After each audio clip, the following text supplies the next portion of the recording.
मेरा नाम माधवी है। मेरी माँ का देहांत जब मैं 5 साल की थी और भाई 3 साल का था तभी हो गया था। मेरी ताई जी के बच्चे नहीं थे, इसलिए उन्होंने ही हमें पाल पोस कर बड़ा किया। मेरे पिताजी एक सख्त मिजाज और नियम कायदे वाले इंसान हैं। मेरे ताऊ जी भी अपने छोटे भाई से डरते हैं। हम दोनों बहन भाई पिताजी से बात तक नहीं करते हैं।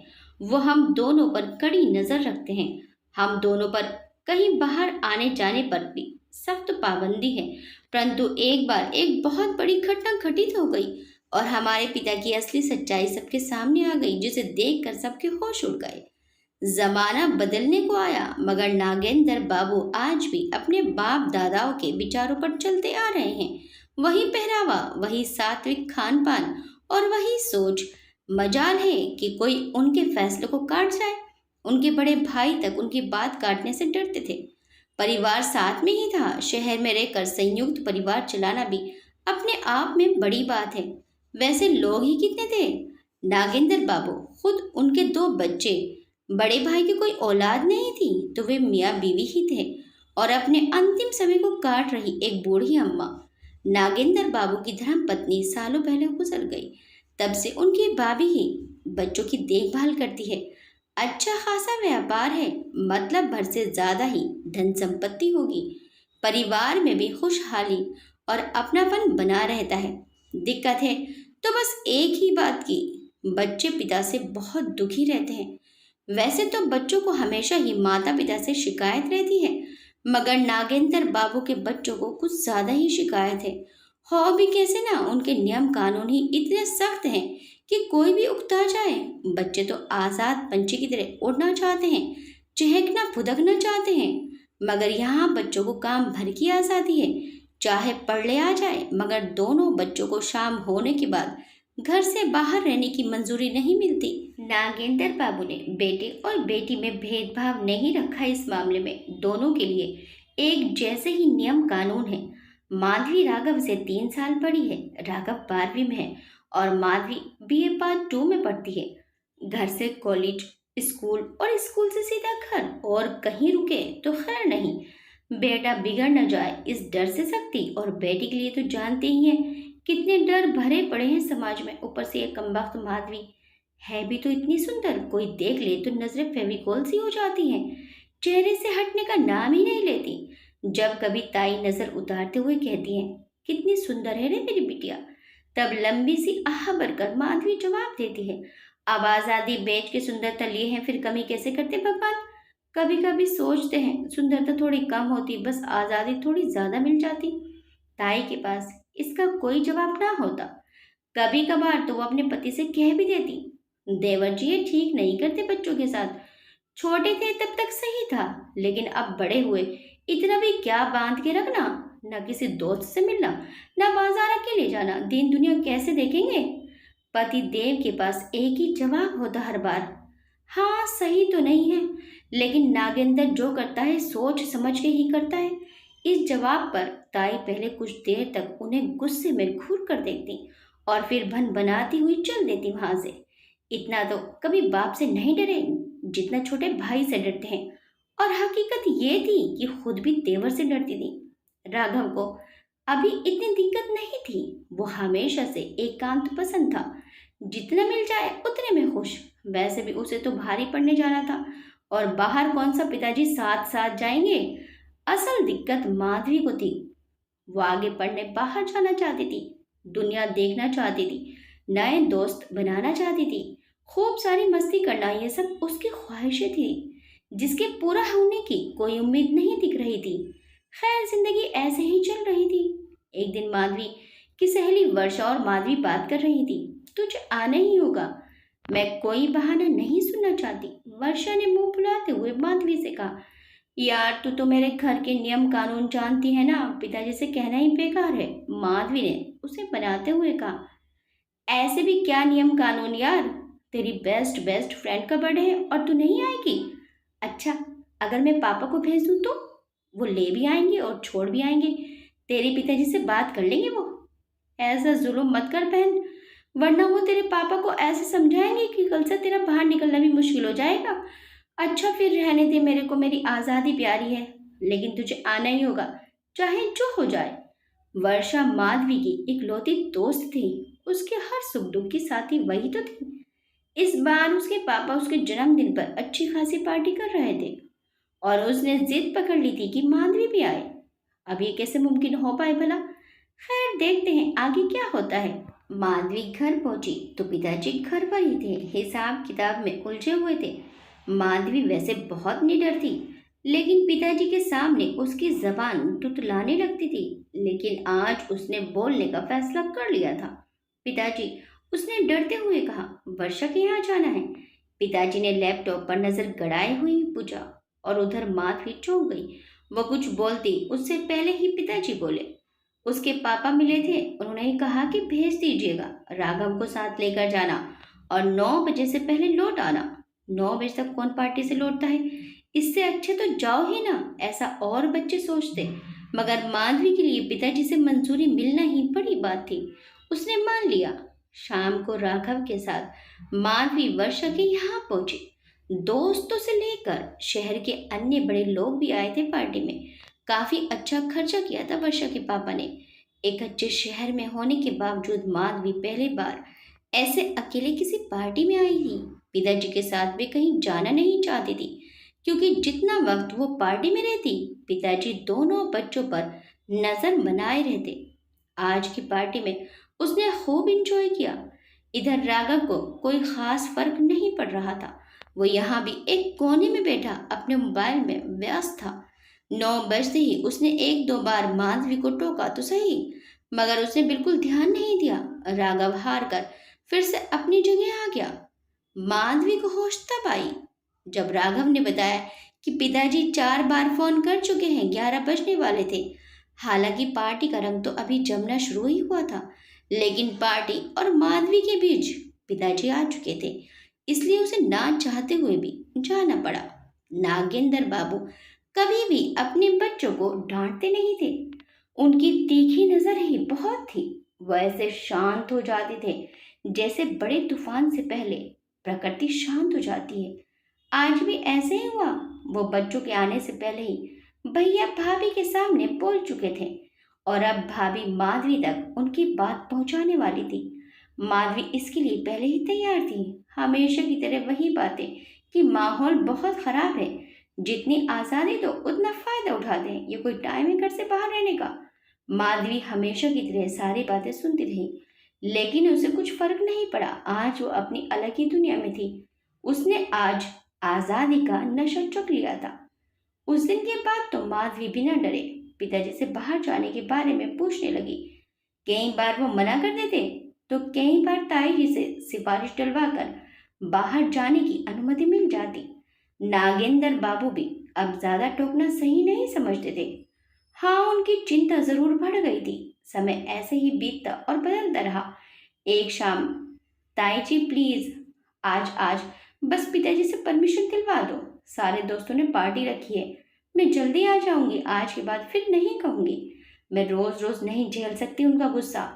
तो चली जाती है मस्ती करने और इधर मुझे सुनना पड़ता है। सब्जी में कड़छी चलाते हुए ताई जी ने साफ मना कर दिया। बस ना, आखिरी बार ताई जी प्लीज। माधवी काफी देर तक उन्हें मनाती रही, तब जाकर वे मानी। काफी जोर लगाने के बाद पिताजी ने भी कह दिया, जो मैंने सो करो। माधवी के लिए इतना ही बहुत था। उसे तो किसी तरह कुछ देर के लिए अपने मन से खुलकर जीना होता था। पहले वो पार्टियों से दूर भागती थी, लेकिन अब वही सब दोस्तों को उकसाया करती थी पार्टी के लिए। आज की पार्टी कुछ अलग थी। आज कुछ एक बाहर के लड़के भी आ रहे थे। परवीन की बर्थडे पार्टी थी। उसे ने अपने बाहर के कुछ दोस्तों को बुलाया था। कुछ महीनों से परवीन और माधवी की अच्छी पड़ रही थी। इसी नाते उसने माधवी को पार्टी में आने पर जोर दिया था। वर्षा भी जाने वाली थी, इसीलिए माधवी तैयार हो गई। बहुत अच्छा अरेंजमेंट है यार, माधवी ने वहां पहुंचकर कहा। हाँ यार, सुपर्ब है। हे वो देख, यहाँ तो ड्रिंक्स भी है। हाँ तो पार्टी में ड्रिंक्स नहीं होगी क्या? अबे पागल, शराब? क्या शराब? परवीन की मम्मी पापा कुछ नहीं कहेंगे क्या? अब मैं ना उसकी मम्मी हूं ना पापा, मुझे कैसे पता होगा कि वो कुछ कहेंगे या नहीं? वैसे बड़े लोग दिख ही कहाँ रहे हैं? बड़े लोगों को बुलाए नहीं तो दिखेंगे कैसे? ये परवीन की आवाज़ थी। डीजे की आवाज़ में उसने अपनी आवाज़ को थोड़ा ऊंचा करते हुए कहा, हैप्पी बर्थडे परवीन। माधवी ने पहले परवीन को विश किया, फिर वर्षा ने।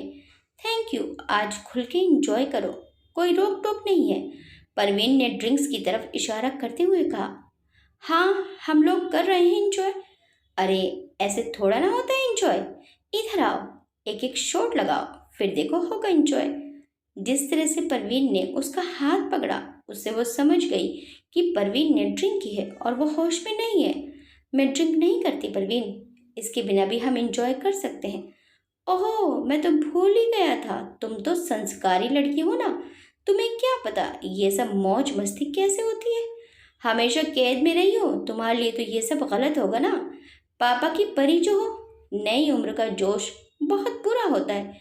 इस उम्र में अच्छा हो या बुरा जो भी होता है ऐसा मान्य ही होता है। माधवी भी तेज में आ गई और बिना कुछ सोचे समझे वहां पड़ी विस्की का पेग एक सांस में ही खींच गई। वर्षा उसे रोकती रही मगर वो नहीं मानी। परवीन हंसता हुआ वहां से चला गया। इधर माधवी एक के बाद एक 4-5 पेग खींच गई थी। उसे लग रहा था जैसे वो हवा में उड़ रही हो। वर्षा ये सब देखकर एकदम डर गई थी। उसे सबसे ज्यादा इस बात का डर था कि जब ये इस हालत में घर पहुंचेगी तब क्या होगा। 11 बज चुके थे। पार्टी में 2-4 को छोड़कर लगभग हर कोई टुन था। मानव के फोन पर अनगिनत मिस्ड कॉल आ चुकी थी मगर उसे कोई होश ही नहीं था। अब तो वर्षा के फोन पर भी मानवी के घर से फोन आने लगे थे। वर्षा डर के मारे कॉल नहीं उठा रही थी। माधवी बेसुध तो नहीं थी मगर उसे अच्छे से चढ़ जरूर गई थी। उठ, अब घर चलना है माधवी, थोड़ी देर रुकना, कितना अच्छा लग रहा है। नहीं पागल, तेरे घर से कितने फोन आ रहे हैं, बस ना थोड़ी देर, मैं थोड़ा डांस कर लूँ ना। वर्षा उसे समझा ही रही थी कि तब तक उसके घर से फोन आ गया। यहाँ डीजे की आवाज़ बहुत तेज थी इसलिए वो बाहर की तरफ निकल गई। फोन कटने के बाद वो वॉशरूम खोजने लगी। इस सब में उसे 15-20 मिनट लग गए। जब वो लौटी तो देखा माधवी वहाँ है ही नहीं। उसने इधर उधर खोजा मगर माधवी का कोई अता पता नहीं था। डांस फ्लोर पर भी वो नहीं थी। वर्षा हैरान परेशान उसे खोजने लगी। उसने सबसे पूछा मगर किसी को नहीं मालूम था कि माधवी कहाँ है। वर्षा ने परवीन से माधवी के बारे में बताया। वो भी उसे ढूंढने लगा। डीजे बंद करवा दिया गया। डीजे बंद होते ही हॉल के पीछे वाली साइड से जोर जोर से चिल्लाने की आवाजें सुनाई देने लगी, ऐसे जैसे कोई जोर से रो रो कर बोल रहा है। सभी लोग उसी तरफ भागे जिधर से आवाज आ रही थी। सामने का नजारा देखकर सबके होश उड़ गए। वर्षा ने भागते हुए माधवी को संभाला। उसके खून से सने हाथ में एक शराब की टूटी बोतल थी। सामने 2 लड़के अधमरी हालत में पड़े थे। एक के सर से खून बह रहा था तो दूसरे के पेट से। माधवी लड़खड़ाते कदमों के साथ चहलकदमी कर रही थी। वो रो रही थी लेकिन उसके बावजूद बोले जा रही थी, तुम लोगों की वजह से मेरी जैसी लड़कियां खुली हवा में सांस लेने के लिए तरस जाती हैं। तुम जैसों के डर से मन के कपड़े नहीं पहन सकते, मन का घूम नहीं सकते, अकेले बाहर नहीं जा सकते, सब तुम जैसे गिद्धों की वजह से। मैं अपने पिताजी को गलत मानती रही लेकिन वो या उनके जैसे बाप क्या करें जब उन्हें पता हो कि तुम जैसे भेड़िए बाहर घात लगाए बैठे हैं। एक बाप अपनी बेटी को तिजोरी में काले धन की तरह ना सहेज दे तो और क्या करे। कौन दे तुम जैसे दरिंदों को खुला नहीं होता। बताओ, अब तुम जैसों के डर से भगवान लड़कियां बनाना छोड़ दे। जब मन किया तेजाब फेंक दिया, जब मन किया जला दिया, गोली मार दी, रेप कर दिया। क्या भी कमीनो, कभी डर नहीं लगता कि तुम्हारी भी कोई बहन होगी, कोई बेटी होगी। क्या सोच कर करते हो ये सब। माधवी ने वहां सबको सुन कर दिया था। 2 ही चीजें चल रही थी इस वक्त, एक माधवी की जुबान, दूसरा लोगों के मोबाइल कैमरे। चल माधवी, यहाँ से। वर्षा ने लोगों को वीडियो बनाते देखा तो उसे वहां से हटाने की कोशिश की लेकिन उसने हाथ झटक दिया। नहीं यार, बोलने दे, कब से घुट रहा है अंदर ये सब।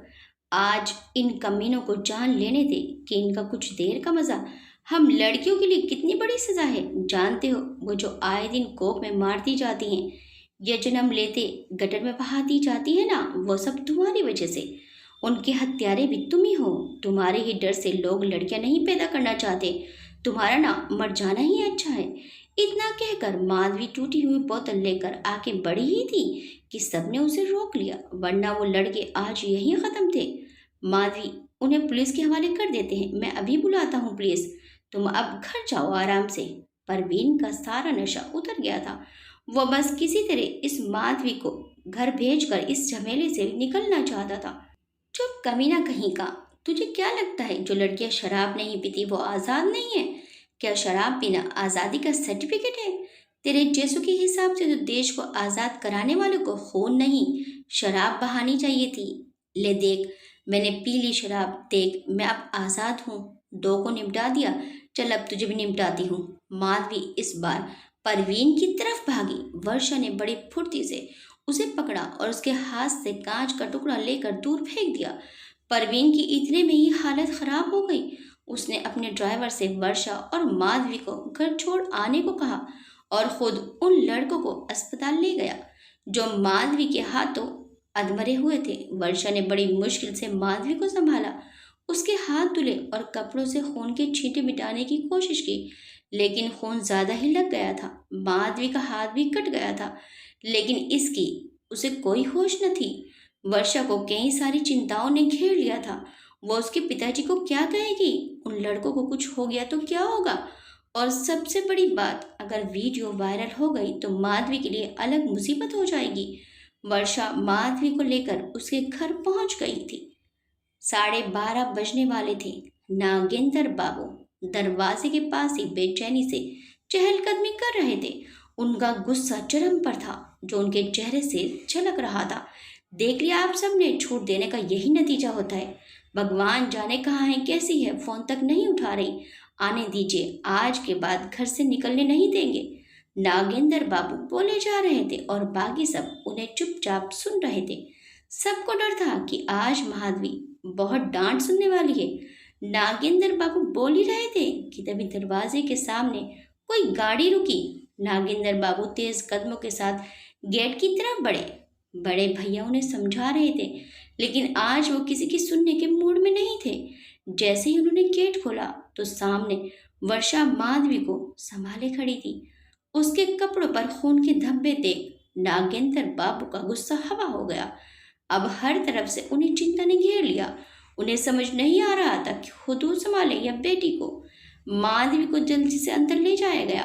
किसी अनहोनी की आशंका में नागेंद्र बाबू जमीन पर ही सिर पकड़कर बैठ गए। वर्षा उनके पास चली आई और उन्हें बताया कि माधवी ठीक है। तब जाकर उनकी जान में जान आई। वर्षा जानती थी कि नागेंद्र बाबू को सारी घटना की जानकारी मिल ही जाएगी, इसलिए उसने सारी बात नागेंद्र बाबू को विस्तार से बता दी। हालांकि किसी को अभी तक ये नहीं पता था कि वहाँ हुआ क्या था। मात्र 15-20 मिनट में ये सब कैसे घट गया, ये तो आप माधवी ही बता सकती थी कि आखिर उसके साथ हुआ क्या था। नागेंद्र बाबू ने अपने बड़े भाई की तरफ देखते हुए एक लंबी सांस ली और वर्षा को कहा कि वो आज रात यहीं रुक जाए। नागेंद्र बाबू ने वर्षा के पापा को फोन कर दिया और वो रात को माधवी के पास ही रुक गई। माधवी पूरी रात बेसुध सोई रही। सुबह उठी तो सिर दर्द से फटा जा रहा था। उठने की कितनी देर तक उसे कुछ याद ही नहीं आया। वर्षा उससे कुछ देर पहले ही उठ गई थी। वो लगातार उसे देखे जा रही थी और इंतजार कर रही थी कि कब उसे रात का सब याद आए। नींद से जागने करीब 10 मिनट बाद उसे एहसास हुआ कि कोई उसके बगल में सोया है। वर्षा को अपने बगल में सोया देख माधवी चौंक गई। उसे रात का शायद कुछ भी याद ही नहीं आया था अभी। उसने हैरानी के साथ पूछा, तू यहाँ क्या कर रही है? अभी सब्र कर ले, जब सब कुछ याद आ जाए तो सारे सवाल एक साथ ही कर लेना। वर्षा ने जवाब लेते हुए कहा, सवाल? कैसे सवाल? इतना कहते ही माधवी दिमाग पर जोर डालने लगी। कुछ ही पलों में उसे कल रात की बातें याद आने लगी और जैसे जैसे बातें याद आने लगी वैसे वैसे उसके दिल की धड़कन भी बढ़ने लगी। यार, मैं यहाँ कैसे आई? क्या पिताजी को पता चल गया कि मैंने ड्रिंक? माधवी ने अपना सिर पकड़ लिया। पिताजी कोई नहीं बहन, पूरे शहर को पता लग गया कि तूने कल पी थी। क्या बकवास कर रही है? भसड़ तूने मचाई और बकवास मैं कर रही हूँ? ले बहन, मेरा व्हाट्सएप चेक कर ले, कम से कम 20 से ज़्यादा लोगों ने तेरी वीडियो भेजी है। वीडियो का नाम सुनते ही माधवी के दिमाग में 10 शंकाएं घूमने लगी। कैसी वीडियो? ऐसा मत बोल, मैं यहीं अपनी जान दे दूंगी। माधवी ने हाथ से फोन तो ले लिया मगर वीडियो देखने की हिम्मत नहीं जुटा पा रही थी वो। अच्छा, कल सरपंच नहीं बनते हुए तो ना सोचा कि एक सरपंच घर भी बैठा है, वो जान ले लेगा, और अभी खुद की जान लेनी है तुझे। वैसे भी अगर जान देनी ही है तुझे तो पहले ये वीडियो देख ले। माधवी ने डरते डरते वीडियो चलाई और फिर देखती रही। उसने वीडियो को 5 से 7 बार देखा। कुछ याद आया कि क्यों इनकी ऐसी तैसी की तूने? वर्षा बेड से नीचे उतर चुकी थी। अंगड़ाई लेते हुए उसने पूछा, बिना मतलब तो ऐसा किया नहीं होगा मैंने। मेरे को कौन सा लड़के पीटने का शौक है? माधवी के इस खींच भरे जवाब पर वर्षा की हंसी छूट गई। लगता है रात का फॉर्म अभी बरकरार है। माधवी हंसने के मूड में नहीं थी, मगर वर्षा की बात पर वो ना चाहते हुए भी हल्का सा हंस पड़ी। मेरा मतलब है कि क्या कहा था उन्होंने, और उसके साथ कैसे चली गई तू? ये सब याद है ना? हाँ याद है। ये लड़के अपने साथ डांस करने के लिए बोल रहे थे। मुझे ध्यान नहीं रहा कि वे दोनों अनजान हैं। मेरा तो पहले ही डांस का मन था तो मैं भी चली गई। कुछ देर हमने डांस किया, लेकिन फिर ये लोग मुझे पीछे ले गए। ये कहकर कि वर्षा बुला रही है। मैं जब वहां पहुंची तो तू थी नहीं। वे कहने लगे कि तूने यहीं रुकने को बोला है। इसके साथ ही इन्होंने शराब की बोतल मेरे मुंह को लगा दी और फिर इधर उधर छूने लगे। मैंने मना किया तो जबरदस्ती करने लगे, और फिर मैंने वो बोतल एक के सिर पर दे मारी और टूटे कांच से दूसरे के पेट पर मार दिया। वर्षा उसकी बात गौर से सुनती रही। वहां मेरी शेरनी, ये तो कमाल कर दिया तूने। तभी कहूँ, उन हरामजादों ने पुलिस कंप्लेन क्यों नहीं की? वैसे दोनों जिंदा हैं, कहे तो चल के काम तमाम कर दें। वर्षा ने माहौल को थोड़ा हल्का करने की कोशिश की। फिलहाल खुद का काम तमाम होने से कैसे बचाऊं ये सोचने दे। पिताजी जान से मार देंगे। माधवी बहुत डर गई थी। कुछ नहीं होगा, वो समझ जाएंगे। अब चल तू बाहर। नहीं यार, उन्हें फेस करने की हिम्मत नहीं है मुझ में। बहुत बड़ी गलती कर गई मैं। पापा हैं तेरे, उनसे कब तक भागेगी? गलती की है तो माफी मांग। चल बाहर तू। वर्षा के बार बार कहने पर माधवी मान गई। वैसे कल नशे में ही सही, मगर मस्त बोली थी तू। लड़के तेरी फैन हो गई है। क्या मस्त यार, शराब ने सब गुड़ गोबर कर दिया। यही बात ऐसे बोली होती तो सब समझते। मैं खुद अपने आप पर प्राउड फील करती, मगर अभी तो शर्म से गड़ी जा रही हूँ। अब जो हो गया सो हो गया। कम से कम तुझे ये तो पता चला कि अच्छा क्या है और बुरा क्या। अब चल बाहर। इतना कहकर वर्षा उसे बाहर ले गई। बाहर नागेंद्र बाबू अखबार सामने खोलकर किसी और ही सोच में डूबे हुए थे। माधवी डरते हुए उनके सामने खड़ी हो गई। उन्होंने उसे देखा और बोले, ठीक हो? जी। माधवी इतना ही बोल पाई। हाथ डॉक्टर को दिखा लाओ, कहीं गहरा जख्म ना हो। पिताजी के कहने के बाद माधवी का ध्यान अपने हाथ पर गया, वरना अभी तक उसे पता ही नहीं था कि कल रात उसका हाथ भी कटा था। नहीं, गहरा नहीं है, ठीक हो जाएगा। डॉक्टर ना बनो ज्यादा, जो कह रहे हैं कर लो, या कसम खा लिए हमारी बात ना मानने की। नागेंद्र बाबू का गुस्सा देख माधवी फिर से सिहर गई। जी, जा रही हूँ। माधवी जाने लगी तो नागेंद्र बाबू ने पीछे से आवाज दी, सुनो, सही बताओ, ठीक हो ना? इतना कहते हुए उनकी आंखें नमी और चेहरा भय से भर गया। जी पिताजी, एकदम ठीक है। माधवी डॉक्टर के पास चली गई। जख्म सच में गहरा था। स्टिच लगा के डॉक्टर ने पट्टी कर दी। उसकी दबंग छवि वाली वीडियो पूरे शहर में फैल चुकी थी। हर जगह से मिली जुली प्रतिक्रिया थी। कोई तारीफ कर रहा था तो किसके लिए माधवी ने बेशर्मी की हद पार कर दी थी। लड़कों ने पुलिस केस नहीं किया। उन्हें समझा दिया गया था कि अगर केस उल्टा पड़ा तो उनकी और मरम्मत हो जाएगी। परवीन ने कई दफा माफी मांगी। माधवी ने माफ कर दिया उसे, लेकिन खुद को माफ न कर पाई। उसने जो किया उस पर उसे अफसोस नहीं था। उसे अफसोस था बहकावे में आकर शराब पीने का। उस दिन से पिताजी माधवी से बिल्कुल बात नहीं कर रहे थे। आज 12 दिन बीत गए थे। माधवी अब खुद ही कहीं बाहर नहीं जाती थी। कॉलेज से घर और घर से कॉलेज। कॉलेज में भी सिर्फ पढ़ाई पर ही ध्यान देती थी। आज शाम वर्षा घर आई। माधवी उसे देखकर हैरान थी, क्योंकि उनका कोई प्लान नहीं था। वर्षा तैयार होकर आई थी। उसने आते ही माधवी से कहा, चल तैयार हो जा। क्यों? बाहर चलना है, कुछ सामान भी लेना है मार्केट से, और थोड़ा घूम भी लिया जाएगा। बहन, मत पिया कर, दिमाग सुन हो जाता है। माधवी ने बिना उसकी बात पर ध्यान देते हुए कहा, क्या ना पिया करूं? भांग और क्या। तभी तो इतनी बहकी बहकी बातें कर रही है। जानती है ना क्या बवाल मचा है घर में? पिताजी मार डालेंगे अगर अब कहीं बाहर जाने का बोली तो। उस दिन तो बड़ी शेरनी बन रही थी, आज फुस कैसे हो गई? चल वो कुछ नहीं कहेंगे। हाँ, तू है ना उनकी बेटी, जो तुझे सब पता है। उस दिन से मुझसे बोले तक नहीं है और तू कहती है कुछ नहीं कहेंगे। अरे बहन तू चल ना, मैंने उनसे बात कर ली है, वो बोले जाओ मगर जल्दी आ जाना, हम लोग 9 बजे से पहले लौट आएंगे। तूने उनसे कहा और वो मान गए? जा यार मेरा बना मत तू। अच्छा तुझे नहीं यकीन? तू चल, अगर वो जरा सा गुस्सा लगे तुझे तो आज के बाद कभी तेरे घर नहीं आऊंगी। अरे तू नहीं आएगी तो मेरा दिल कैसे लगेगा पगली। अच्छा चल मैं चलती हूँ, लेकिन पिताजी गुस्सा हुए तो आज के बाद कहीं चलने को मत बोलना, पक्का। इसके बाद माधवी तैयार हुई और वर्षा के साथ कमरे से निकली। सामने नागेंद्र बाबू पेचकस लिए मिक्सर गिरी की मिस्री गिरी में पिले पड़े थे। माधवी के पैर आगे नहीं बढ़ रहे थे। वह पिताजी के सामने ही कुछ देर खड़ी रही। नागेंद्र बाबू ने 1 मिनट का समय लिया माधवी पर नजर डालने में। जा रही हो बाहर? जी। ये रख लो, कुछ पसंद आए तो ले लेना। इतना कहते हुए नागेंद्र बाबू ने कुछ रुपए माधवी की ओर बढ़ा दिए। माधवी ये देखकर हैरान हो गई। नहीं पिताजी, इसकी जरूरत नहीं है मेरे पास। माधवी ने मना किया। कोई बच्ची थोड़ी ही ना हो कि गिरा दोगी, नहीं खर्च होंगे तो लौटा देना। नागेंद्र बाबू ने आखिरकार पैसे थमा ही दिए माधवी को।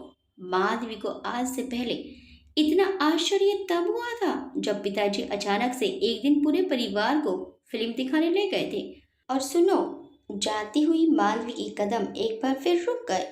जल्दी लौट आना। माधवी ने मुस्कुराकर हाँ में सिर हिला दिया। ये शायद यकीन करना मुश्किल हो, लेकिन अपनी 21 साल की उम्र में माधवी ऐसे पहली बार अपनी किसी सहेली के साथ घूमने निकली थी। यह उसके लिए नया अनुभव था। अपने मन की दुकान पर रुकना, चीजों का भाव जानना, घूरती नजरों को अनदेखा करके वर्षा के साथ खुलकर हंसना, ये सब नया था उसके लिए। वो पिछले दिनों की सारी बातें भूल गई। इस दौरान उन्हें परवीन भी मिला। परवीन ने आज फिर से माफी मांगी माधवी से और माधवी ने माफ भी कर दिया। तीनों ने मिलकर फिर एक साथ कुछ खाया पिया और फिर परवीन चला गया। पूरी मस्ती करने के बाद माधवी 8:30 बजे तक अपने घर पहुंच गई थी। थैंक यू सो मच मेरी जान, आज तूने कितना बड़ा एहसान किया है मुझ पर, ये मैं बता नहीं सकती। पहली बार इतना मजा आया है।